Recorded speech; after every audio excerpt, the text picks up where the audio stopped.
سنة 1670 تم دراسة المايكرو أورجانيزم أو الكائنات الدقيقة بواسطة العالم أنتون فان لوينهوك. وسنة 1850 اكتشف العالم لويس باستر إن الكائنات دي ممكن تؤدي لتلف الطعام. أما 1880 قام العالم روبرت كوخ باكتشاف عظيم جدا إن الكائنات الدقيقة دي ممكن تسبب أمراض للإنسان زي التبركلوزس والكوليرا والديفتيريا والانثراكس اللي هتسبب لينا السل والكوليرا والديفتيريا والجمرة الخبيثة. الكائنات دي تم دراستها في علم اسمه علم الميكروبيولوجي، علم دراسة الكائنات الدقيقة. هنتكلم فيها عن البكتيريا وعن الفيروسات وكمان عن الطفيليات. شرحنا كورس كامل عن البارازيت الطفيليات. هنكمل مع بعض الكورس بتاعنا وهنتكلم عن البكتيريا وهنتكلم عن الفيولوجي. فركز معايا في حلقة النهاردة لأنها حلقة مهمة جدا، الحلقة الأساس اللي لو فهمتها هتوضح ليك حاجات كتيرة جدا. عاوزك تركز معايا وتحضر كشكولك وقلمك وكوباية القهوة بتاعتك وتصلي على النبي، ويلا بينا ندخل في حلقة النهاردة. بس قبل أي حاجة، لو أنت أول مرة تشوفني ما تنساش تعمل لايك للفيديو، شير للقناة وسبسكرايب عشان يوصلك كل جديد. معاكم كابتن أنالايسيس.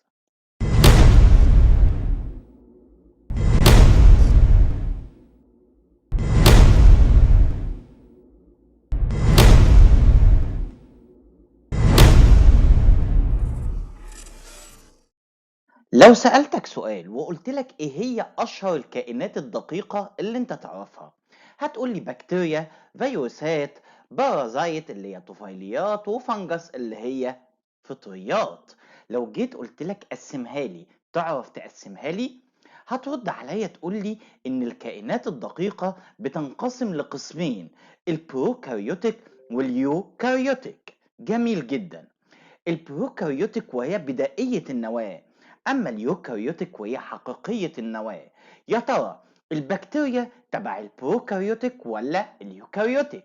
ويا ترى الفنجس والبارازايت تبع البروكاريوتيك ولا اليوكاريوتيك؟ والسؤال الأهم، هل الفيروسات تبع البروكاريوتيك ولا اليوكاريوتيك ولا حاجة تانية؟ لو تعرف الإجابة جاوب تحت في التعليقات. يلا نكمل.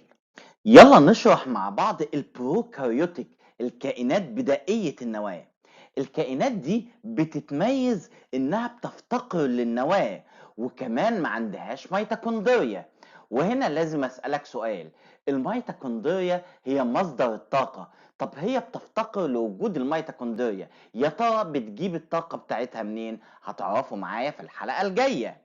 أشهر أمثلة للكائنات دي وهي البكتيريا وكمان الأركيا أو العطائق. جميل. طيب، البروكاريوتيك بتتكاثر لا جنسيا asexual، بتتكاثر بالانقسام الثنائي. جميل. طب ركز معايا أكتر، بتتكون من إيه؟ قالك من الفلاجيلا والسيل ممبرين والسيل وول والسيتوبلازم والرايبوسوم والنيوكلاس وكمان الكبسول. النيوكلاس بتكون سنجل دي ان ايه، وبتكون الدي ان ايه حر في السيتوبلازم.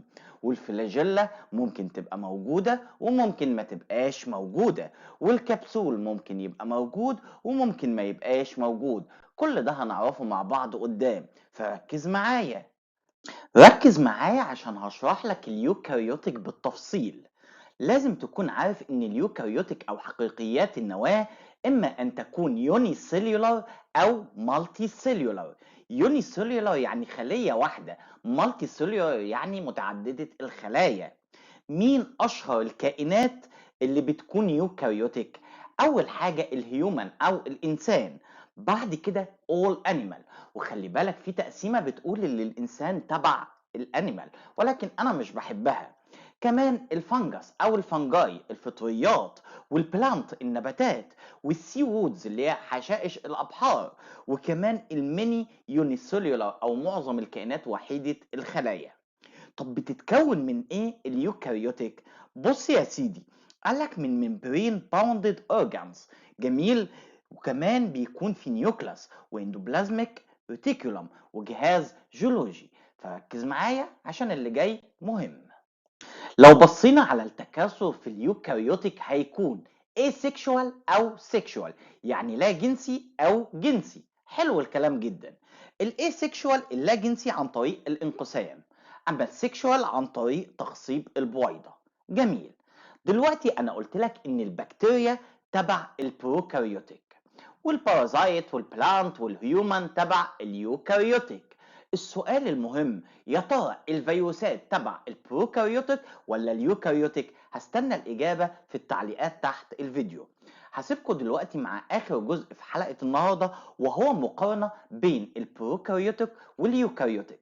الحلقة دي مقدمة في الميكروبيولوجي، عشان هنبدأ مع بعض نشرح البكتيريا بالتفصيل الممل، فكان لازم تكون عارف تصنيفها، هي تبع البروكاريوتيك ولا اليوكاريوتيك، وايه الفرق بين البروكاريوتيك واليوكاريوتيك.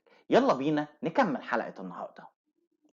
الصورة اللي قدامك دي مقارنة مهمة جدا بين البروكاريوتيك واليوكاريوتيك، الكائنات بدائية النواة والكائنات حقيقية النواة.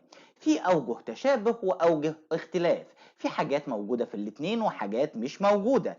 فمثلا لو سألتك وقلت لك هل البروكاريوتيك فيها بلازميد ولا لأ، هتقولي طبعا فيها بلازميد، أما اليوكاريوتيك ما فيهاش، أو نادر جدا لما يكون فيها.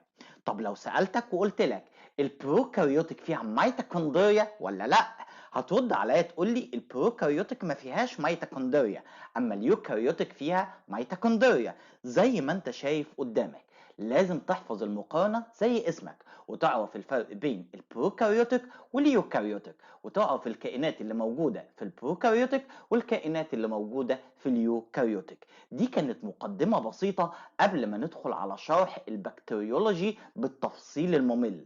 اتمنى الحلقه تكون مفيده، ولو شايف ان احنا بنتعب في المحتوى بتاعنا ما تبخلش علينا بتعليق كويس تحت الفيديو، وما تنساش تعمل لايك للفيديو، شير للقناه، سبسكرايب عشان يوصلك كل جديد. الحلقه الجايه هنتكلم عن البكتيريا بالتفصيل الممل. كان معاكم كابتن اناليسيس.